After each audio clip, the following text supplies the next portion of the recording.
بعد فأعوذ بالله من الشيطان الرجيم بسم الله الرحمن الرحيم قال الله تبارك وتعالى في كلام المجيد وفرقان الحميد تلك الرسل فضلنا بعضهم على بعض صدق الله مولانا العلی العظیم. درود پاک پڑھیں.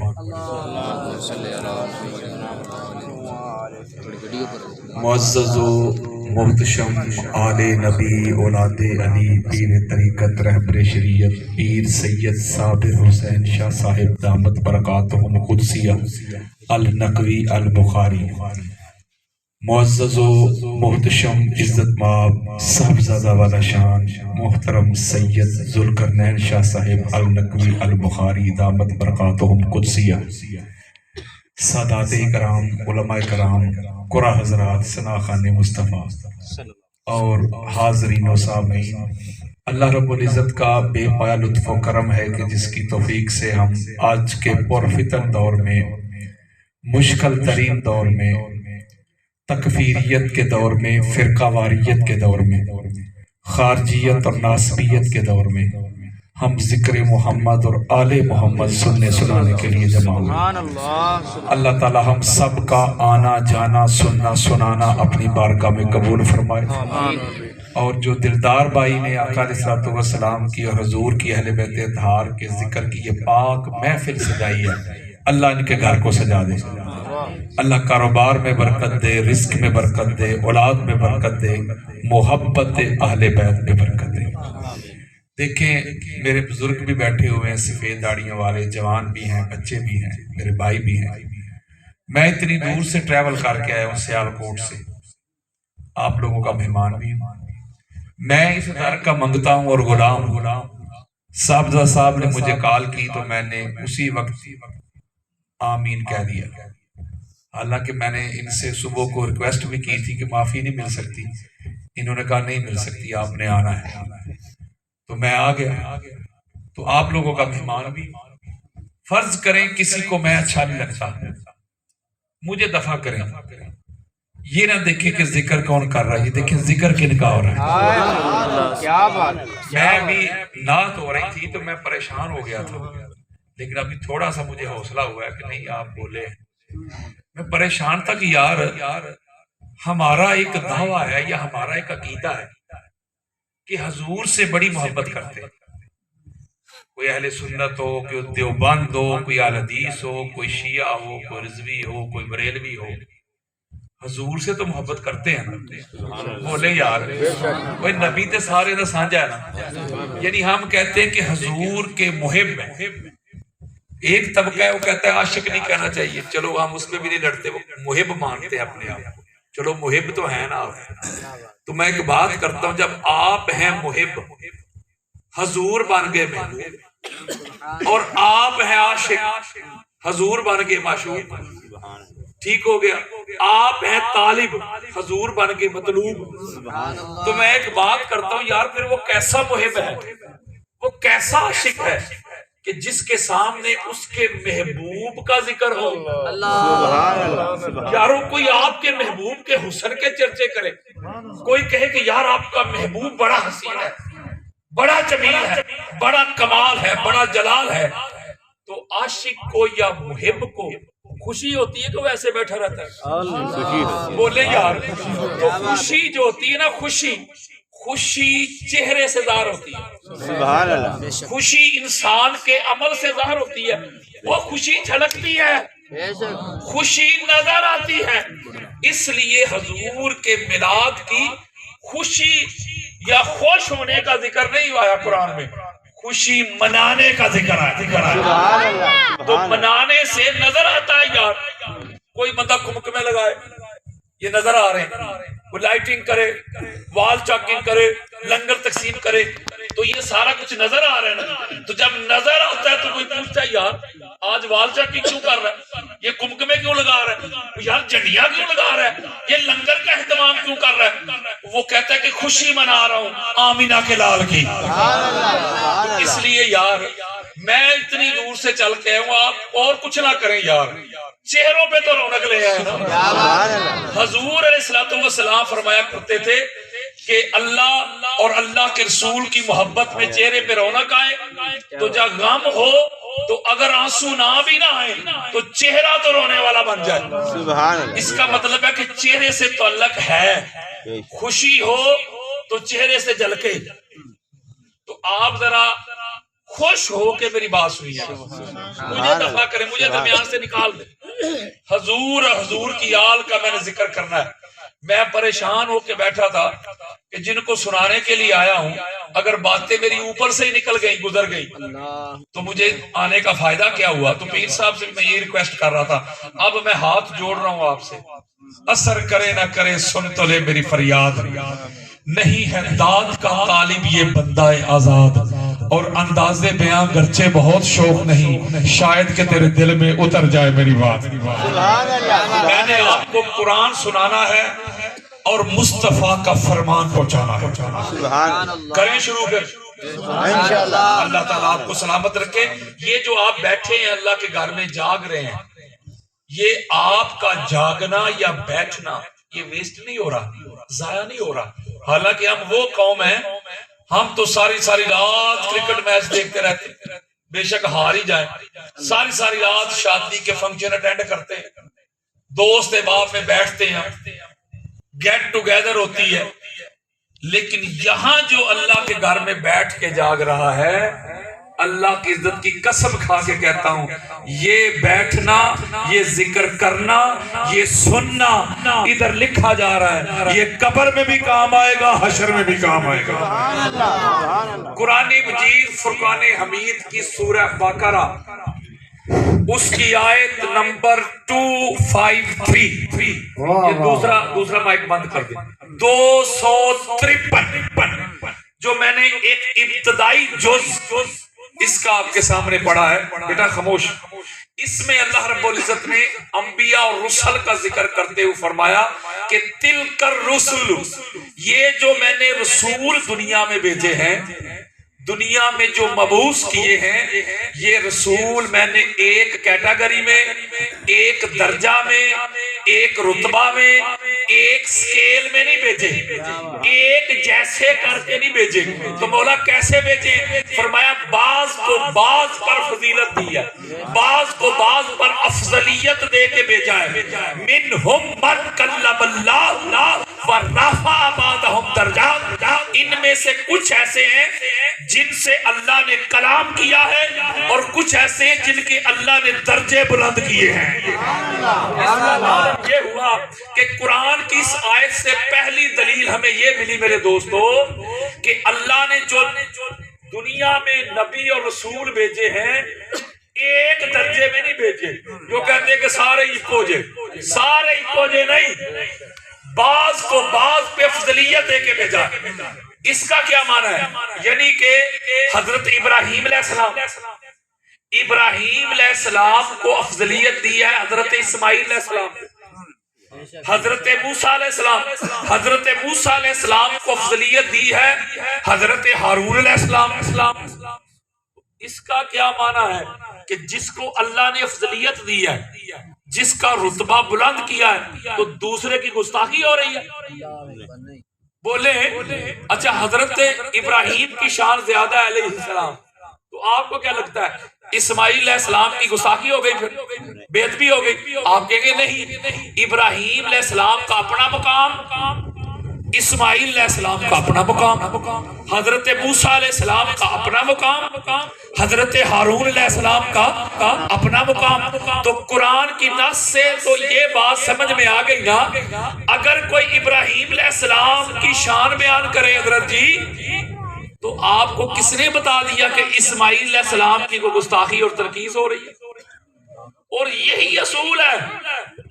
میں کسی ایک سے آپ کی شان جو سناؤں تو کسی کو کوئی مسئلہ بن جائے کہ پتہ نہیں دوسرے کی توہین ہو رہی ہے یا بے ادبی ہو رہی ہے.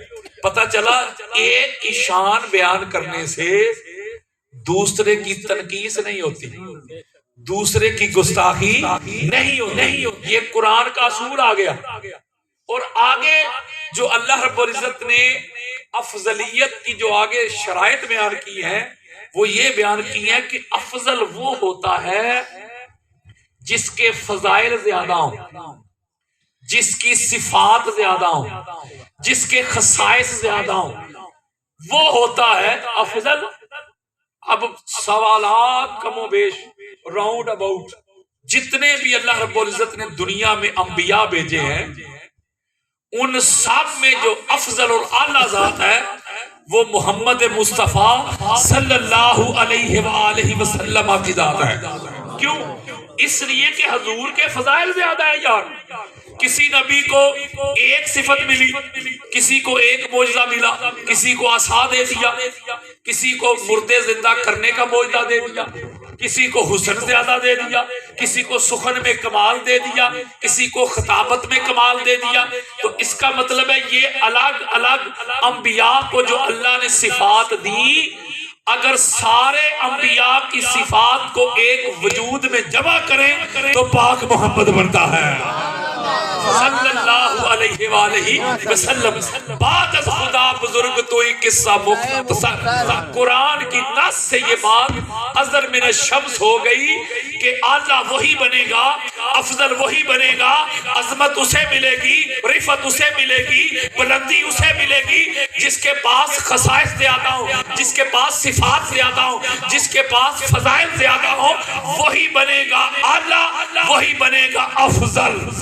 اب حضور علیہ السلام کی سیرت کے باب پڑھ کے دیکھ لیں، آقا علیہ السلام کو سب سے زیادہ معجزات ملے، ذرا جاگے ہیں، حضور کو معجزات سب سے زیادہ ملے، حضور علیہ السلام کو حسن سب سے زیادہ ملا۔ ایسے نہیں کہا ہمارے صلحاء نے، اولیاء نے کہ مصر کی عورتوں نے حضرت یوسف علیہ السلام کا حسن دیکھا تو انہوں نے ہاتھوں پہ چھریاں چلا لی۔ بولے یار، کہتے حضور کو دیکھ لیتی، بیٹا چھوڑ دو، اگر حضور کا دیدار کر لیتی تو حضور کا حسن دیکھ کے، یہ چمک دیکھ کے، یہ جمال دیکھ کے، یہ دمک دیکھ کے، یہ آفتاب دیکھ کے، یہ والضحیٰ کا مکھڑا دیکھ کے دلوں پہ چھریاں چلا لیتی۔ یعنی حسن کا جو معجزہ حضرت یوسف علیہ السلام کو ملا، جز ملا، وہ بھی تاجدار کائنات کی جولی میں ہے۔ آقا علیہ السلام کو معجزات سب سے زیادہ ملے، آقا علیہ السلام کو کلام سب سے اعلیٰ قرآن ملا، آقا علیہ السلام کو امت سب سے اعلیٰ ملی۔ نہیں سمجھے؟ وہ پائیا سی اعلیٰ امت دے، نہیں سمجھے؟ آپ کی بات کر رہا ہوں یار، ہم اعلیٰ امت ہیں۔ حضور فرماتے میری امت جیسی کسی نبی کو امت نہیں ملی۔ تو کمال، جمال، جلال، خصائص، فضائل، یہ جس کے پاس جتنے زیادہ ہوں گے وہ اتنا ہی افضل ہوگا۔ یہاں تک بات سمجھ میں آ گئی؟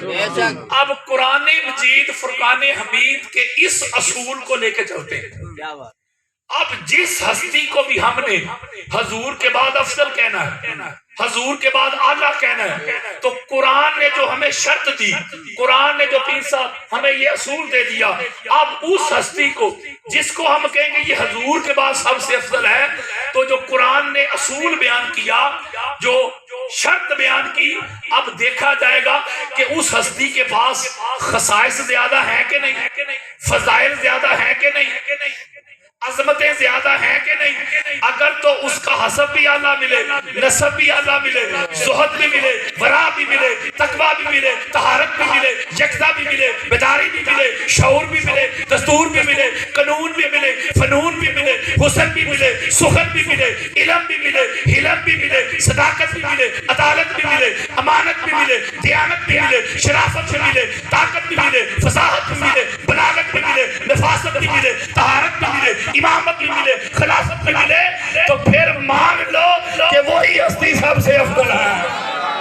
نعرہ تکبیر، نعرہ رسالت، نعرہ حیدری۔ اللہ آپ کو سلامت رکھے، نہ لڑائی نہ جھگڑا۔ میں نے قرآن اور مصطفیٰ کا فرمان سنا ہے، جب بندہ فضائل سے اعلیٰ ہوتا ہے، جب فضائل سے افضل ہوتا ہے، قبلہ پیر صاحب ذوالقرنین بھائی، بندہ افضل ہوتا ہے فضائل سے۔ قرآن نے شرط بیان کی، میں آگے ایک جملے پہ بھی آؤں گا۔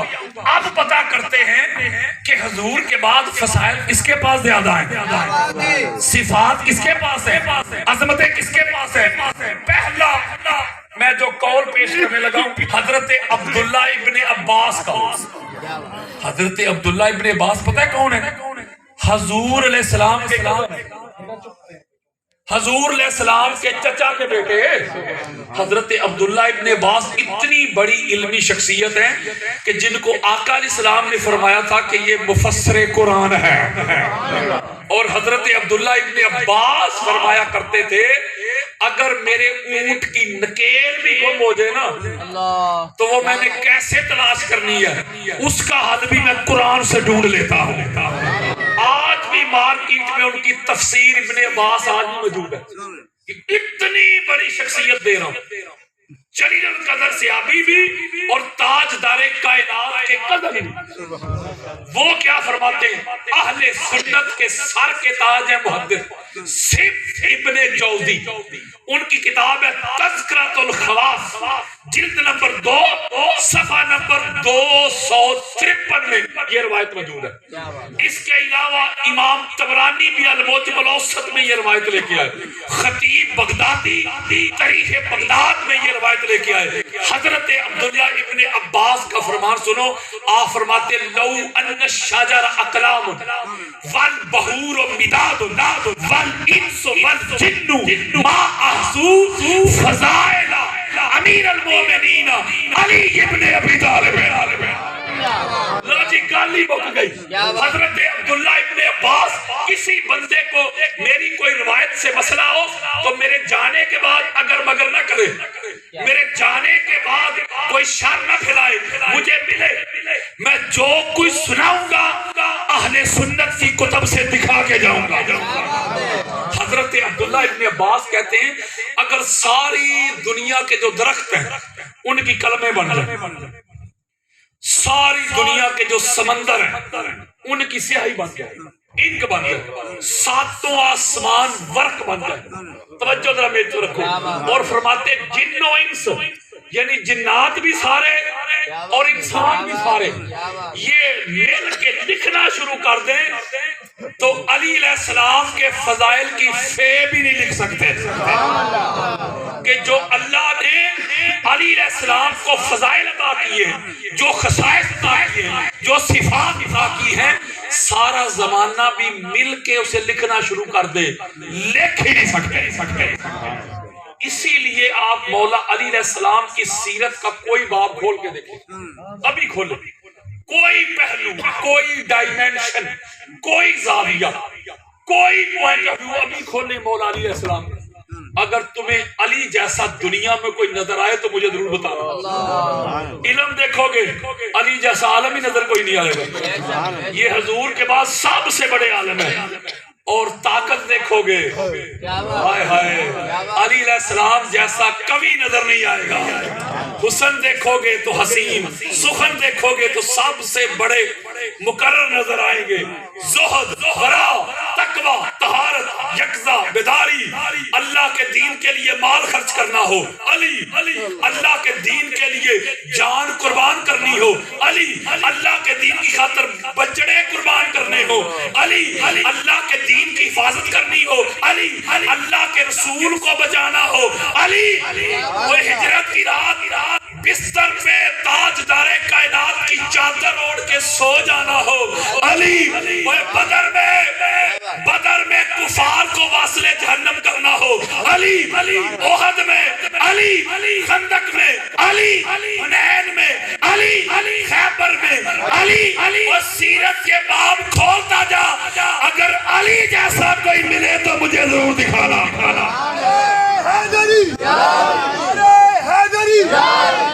اس لیے پتا چلا میرے دوستو کہ حضور کے بعد جو افضل کائنات ہستی ہیں, جو سب سے اعلیٰ ہستی ہیں, ان کا نام علی ابن ابی طالب ہے. اب اگلی بات بڑی خاص ہے پیر صاحب, یہ میں قدم چوم کے دینے لگا ہوں, بات بہت بڑی کرنے لگا ہوں, اس لیے ذرا اٹینشن ہو کے شاہ جی اٹینشن ہو کے ذرا حوالہ سن لو. حوالہ دینے لگا ہوں جامع ترمذی کا. کون سی کتاب میں نے سنی ہی نہیں, جامع ترمذی شیعہ کی کتاب میرا خیال ہے. جی وہ سنیا دی یار کی ہو گیا جی. یہ جو 6 کتابیں ہیں نا ہماری اردو کی سمجھ آ رہی ہے نا, یہ جو 6 کتابیں ہیں ہماری جن کو ہم کہتے ہیں صحاح ستہ, یہ جو صحاح ہے نا یہ صحیح کی جمع ہے, اور ستہ عربی میں 6 کے عدد کو کہتے ہیں. صحاح ستہ 6 صحیح کتابیں, وہ کون سی؟ بخاری, مسلم, ترمذی, ابو داؤد, نسائی, ابن ماجہ. یہ ہیں ہماری 6 صحیح کتابیں حدیث کی اہل سنت کی. یہ جو 6 ہیں نا ان میں تیسری سب سے بڑی جو کتاب ہے وہ ہے جامع ترمذی. جاگو یار, اب جامع ترمذی کی حدیثیں صحیح میں نے آپ کے سامنے رکھنی ہے, اور امام ترمذی نے یہ حدیث کو بیان کر کے لکھا ہے ھذا حدیث صحیح. دیگر کتب میں بھی کثرت کے ساتھ یہ حدیث آئی ہے, لیکن میں نے صحاح ستہ کی ترمذی آپ کے سامنے رکھی. اب حدیث سنو, سینہ ٹھنڈا ہو جائے گا آپ کا گرم موسم میں. اسی طرح صحابہ کرام کا جمع غفیر, اللہ نے قرآن میں فرمایا کہ تلک الرسل فضلنا بعضهم علی بعض, کہ میں نے جتنے بھی رسول بھیجے بعض کو بعض پہ افضلیت دے کے بھیجا. اور کیسے؟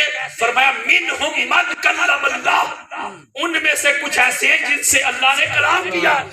ورفع بعضهم درجات, پتہ چلا عظمت کی جو دلیل اللہ قرآن میں دے رہا ہے, پہلی دلیل دے رہا ہے کہ اللہ اس سے کلام کرتا ہے.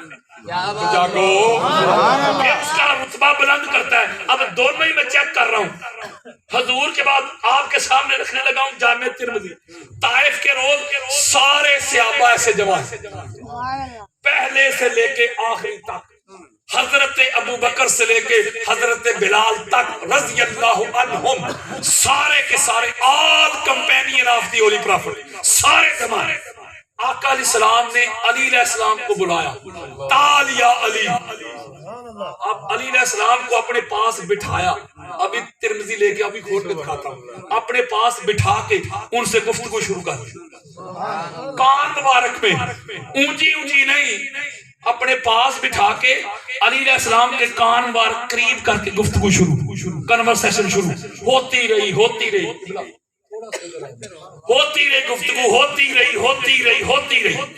جب گفتگو کافی لمبی ہو گئی, طویل ہو گئی, تو کچھ لوگوں کو کچھ مسئلہ بنا. جب مسئلہ بنا تو کہا یا رسول اللہ, یہ آپ نے سارے بیٹھے ہوئے علی علیہ السلام سے گفتگو شروع کر لی, کچھ پرابلم ہوئی, چہرے متغیر ہوئے. اب حدیث کیا کہتی ہے سنو, اللہ کی عزت کی قسم, فیصلہ کیجئے گا دل پہ ہاتھ رکھ کے. قال رسول اللہ صلی اللہ علیہ وآلہ وسلم من تجیتہ ولیکن اللہ تجا. میرے آقا نے فرمایا میرے صحابیوں, اور تمہیں کس نے بتا دیا کہ میں محمد نے علی سے کلام کیا ہے, میں محمد نے علی سے گفتگو کی ہے. اس اللہ کی عزت کی قسم جس کے قبضہ قدرت میں محمد کی جان ہے, میں نے علی سے کلام نہیں کیا, اللہ نے علی سے کلام کیا. نعرہ تکبیر, نعرہ رسالت, نعرہ حیدری. وہ یارو جن سے اللہ کلام کرے, حضرت جی, مولوی جی, قاری جی, جن سے اللہ کلام کرے وہ افضل ہوتا ہے. جس کو 40 سال بعد پتا چلے اللہ کون ہے وہ افضل نہیں ہوتا. میرے آقا فرما رہے ہیں اللہ نے براہ راست, اللہ نے ڈائریکٹ علی ابن ابی طالب سے کلام کیا ہے. ہائے ہائے ہائے ہائے, بلا تشبیہ ہو بلا مثال. پتہ چلا یہ جو قرآن نے شرط بیان کی, یہ جو قرآن نے کنڈیشن بیان کی, یہ جو قرآن نے صفت بیان کی, ان پہ جو پورے اترتے ہیں حضور کے بعد ان کا نام علی ابن ابی طالب ہے. اب رافع بعضهم درجات, یہ اگلا نقطہ سمجھے. یہ جو اگلی روایت دینے لگا ہوں یہ ہے مسند احمد بن حنبل میں. یہ امام احمد بن حنبل پتہ ہے کون ہے؟ ہمارے ہاں اہل سنت میں امام بخاری کو اور امام مسلم کو کہتے ہیں شیخین. یعنی جتنے بھی محدثین ہیں ان میں جو سینئر ہیں نا ہمارے اہل سنت کے, وہ ہیں امام بخاری اور امام مسلم, اور دونوں کو کہا جاتا ہے شیخین. اور جو شیخین کے شیخ ہیں نا, سبحان اللہ, جو شیخین کے شیخ ہیں وہ ہیں امام احمد بن حنبل، یعنی امام بخاری کے اور امام مسلم کے جو استاد ہیں نا یار، وہ ہیں امام احمد بن حنبل۔ اور آسان کر دیتا ہوں، ہمارے اہل سنت میں کہتے ہیں نا حضور غوث پاک کو شیخ عبد القادر جیلانی الحسنی والحسینی رضی اللہ تعالیٰ عنہ، پیران دے پیر بولیں یار۔ یہ جو 11ویں والی سرکار ہے، ہم 11ویں والی کو بھی مانتے ہیں، 12ویں والی کو بھی مانتے ہیں۔ یہ جو 11ویں والی سرکار ہے نا حضور غوث پاک، ان کے جو فقہ کے امام ہے نا وہ ہے امام احمد بن حنبل۔ اتنی بڑی شخصیت دے رہا ہوں یار، میں ان کی کتاب دے رہا ہوں مسند، جلد نمبر 3 ہے قبلہ علامہ صاحب، صفحہ نمبر 240 ہے۔ بلکہ آج کل تو گوگل کا زمانہ ہے، گوگل پہ لکھے بھی حدیث آ جائے گی، کسی کو چاہیے میرے موبائل میں پڑھی ہے۔ جب حضور علیہ السلام نے مکہ فتح کر لیا تو خانہ کعبہ میں تشریف لے آئے، سارے بڑے بڑے ادھر ہی تھے، یعنی اپنے بھی بیگانے بھی، یعنی سارے صحابہ بھی ادھر موجود، حضرت ابوبکر صدیق سے لے کے حضرت بلال تک رضی اللہ عنہم رضوان اللہ علیہ مجمعین، وہ بھی ادھر، دوسرے دشمن بھی ادھر، ابو سفیان بھی ادھر، پوری ٹیم ادھر، سارے سامنے ادھر موجود تھے۔ اب حضور کیا فرما رہے؟ حضور کعبہ کو بتوں سے پاک کر رہے ہیں، بت گراتے جاتے اور فرماتے جاتے حق آ گیا باطل مٹ گیا، حق آ گیا باطل مٹ گیا۔ توجہ ذرا میرے رکھنی ہے، ایک بت تھوڑا سا اونچا آ گیا، مولا علی علیہ السلام عرض کرتے یا رسول اللہ آپ میرے کندھوں پہ آئیں، میرے کندھوں پہ آئیں، بت کو گرا دے۔ حضور فرماتے میں نے کچھ چیزیں جان بوجھ کے سکپ کر رہا ہوں شاہ جی، حالات وہ نہیں رہے۔ یہ کیسا دستور زبان بندی ہے تیری دنیا میں، یہاں تو حق کہنے کو ترستی ہے زبان میری، نہ جانے کون مار دے کافر کہہ کے شہر کا شہری مسلمان بنا پھرتا ہے۔ کچھ چیزیں میں سکپ کر رہا ہوں، چھوڑ رہا ہوں، جان بوجھ کے چھوڑ رہا ہوں۔ میں ایک بڑی خاص بات بتانے لگا ہوں۔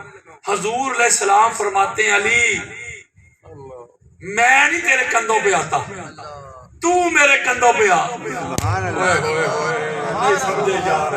تو اگر میں قرآن اٹھا لوں تو یہ میرے لیے کوئی اتنی فضیلت کی بات تو نہیں کہ میں نے قرآن اٹھایا ہوا ہے۔ قبلہ شاہ صاحب اٹھا لیں تو یہ کوئی ان کے لیے فضیلت کی بات تو نہیں کہ انہوں نے قرآن اٹھایا ہوا ہے، یا علامہ صاحب اٹھا لیں، پیر صاحب اٹھا لیں۔ فضیلت کب بنے گی؟ جب کوئی قرآن سے اوپر چلا جائے۔ میرے آقا نے فرمایا علی اگر تو مجھے اٹھائے گا تو یہ کوئی اتنی فضیلت نہیں ہوگی، تو میری ختم نبوت والے کندھوں پہ آ۔ سارا زمانہ ان کندھوں کی طرف پشت نہیں کرتا، نظریں نیچی کرتا ہے، گردنیں جھکاتا ہے، تعظیم کرتا ہے، تقریر کرتا ہے، ادب کرتا ہے، احترام کرتا ہے۔ کسی صحابی کی اتنی جرت نہیں تاجدار کائنات کے پاک کندھوں کی طرف پشت کر دے یا معاذ اللہ قدم کر دے۔ میرے آقا نے فرمایا علی تو محمد کے کندھوں پہ آ، میں عقل کے اندھوں کو دکھانا چاہتا ہوں، میں دنیا کو بتانا چاہتا ہوں علی کتنا علی ہے، میں تیری بلندی دکھانا چاہتا ہوں، میں تیری عظمت دکھانا چاہتا ہوں، میں تیری افضلیت دکھانا چاہتا ہوں، دنیا کو یہ پیغام دینا چاہتا ہوں کہ محمد کے پاک کندھوں پہ یا علی آتا ہے یا علی کی اولاد آتی ہے۔ بڑی خاص بات حدیث مکمل نہیں ہوئی۔ اب حضور کے کندھوں کے اوپر آگے علی علیہ السلام کے قدم۔ یارو میں مسند احمد بن حنبل دے رہا ہوں تو کسے دے رہا ہوں؟ اب آقا علیہ السلام کے پاک کندھوں کے اوپر علی علیہ السلام سوار ہو گئے۔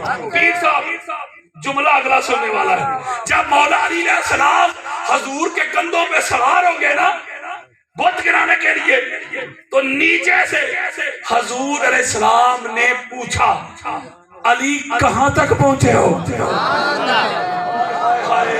علی کہاں تک پہنچے ہو؟ اوے سنو لیا والو، قال علی ابن ابی طالب لو شئت لنلت السماء، یا رسول اللہ پہنچنا کہاں تک ہے؟ میری بلندی کا یہ عالم ہے، میری علویت کا یہ عالم ہے۔ آقا آرڈر کرے، حکم کرے، ابھی عرش زمین پہ لے آؤ۔ وہ یارو علی اتنا علی ہے، علی اتنا بلند ہے، علی کے اوپر صرف اللہ ہے، نہیں سمجھے یار، اوپر کوئی اور گنجائش ہی نہیں ہے، اللہ نبی علی۔ وہ قرآن پڑھ لو یار، میں نے اس پر کتاب بھی لکھی ہوئی ہے پیر صاحب، میری پوری کتاب ہے اس پہ، اللہ نبی تے علی، میں نے 70 آیتیں لی ہیں، اللہ نبی تے علی۔ ایمان کی بات کرنی ہو تو قرآن کی ترتیب ہے اللہ نبی تے علی، ولایت کی بات کرنی ہو قرآن کی ترتیب ہے اللہ نبی تے علی، کوئی اطاعت کی بات کرنی ہو قرآن کی ترتیب ہے اللہ نبی تے علی۔ ابا یا اللہ نبی علی دے وچ کوئی چوتھا نہیں ہو، اتنی بلندی والا علی، اتنی عظمتوں والا علی، اتنی رفتوں والا علی بھی افضل نہیں تو پھر افضل کہتے کسے ہیں؟ ایک اور جملہ دینے لگا ہوں، ہمارے ہاں کہا جاتا ہے پیر صاحب، میں نے شروع میں ایک بات آپ کو بتائی ہے قرآن کے اصول سے، کسی ایک کی افضلیت بیان کرنے سے دوسرے کی تنقید نہیں ہوتی حضرت جی، میں ادھر جاؤں تو پیچھے سے کہیں میں علامہ صاحب تک گستاخیاں کر گئے، میں کہتا ہوں ایک کی شان سنانے سے وہ دوسرے کی بے ادبی نہیں ہوتی یار، یہ قرآن ہے، اس کا مطلب ہے کہ پھر حضور کو سارے نبیاں تو اللہ مانتے ہو، سارے نبی تیرے در دے سوالی، دنیا تے آلہ کوئی تیری مثال نہ، میں لب کے لے آواں کتھوں سونا تیرے نال دا، تو اس کا مطلب ہے جو حضور کے علاوہ دوسرے نبی ہیں انہوں نے پھر تسی گستاخ ہی بن گئے نا، آپ سب سے اعلیٰ حضور کو کہہ رہے ہیں، آپ کہیں گے نہیں گستاخ کہاں ہے، حضور ہے ہی سب سے اعلیٰ۔ تو یہی میں کہہ رہا ہوں بھائیا، ایک کی فضیلت بیان کرنے سے اور دوسرے کی گستاخی نہیں ہوتی۔ اب ہمارے اہل سنت میں ایک بڑی خاص بات دل لگاؤں، یہ بڑا لطیف اور بڑا دقیق نقطہ ہے، یہ تلوار کی ننگی دھار ہے، میں بڑا سنبھل کے آپ کو یہ بات سمجھانا چاہتا ہوں، اللہ کرے کہ تیرے دل میں اتر جائے میری بات، کہتا ہوں وہی بات سمجھتا ہوں جسے حق نیاب لہ مسجد ہوں نہ تہذیب کا فرزند، اپنے بھی خفا مجھ سے ہیں بیگانے بنا خوش، میں زہر حلاہل کو کبھی کہہ نہ سکا کند، مشکل ہے کہ بندہ حق بھی نو حق اندیش، خشاک کے تودے کو کہے کوہ دماؤ۔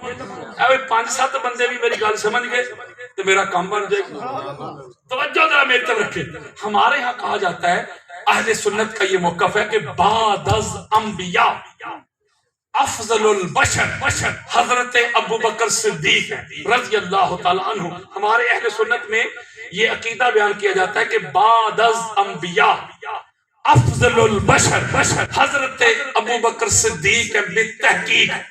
اب یہ جو بعد از کا معنی ہے نا، یہ ہے کہ کوئی ایونٹ ہو اس کے بعد، فرض کریں یہ آج کی تو محفل دلدار بھائی نے سجائی ہے تو اس کا انہوں نے اعلان کیا ہوگا کہ بعد از نماز عشاء، اس کا کیا معنی ہوگا کہ نماز عشاء کے بعد، بولیں نماز عشاء کے بعد، اگر نماز عشاء سے پہلے ہوگی تو پھر کہتے قبل یا قبل نماز عشاء، نماز عشاء سے پہلے جاگو ذرا۔ اب ہمارے ہاں کہا جاتا ہے بعد از انبیاء، انبیاء کے بعد، انبیاء کے بعد جو افضل البشر ہے وہ حضرت ابوبکر صدیق ہے۔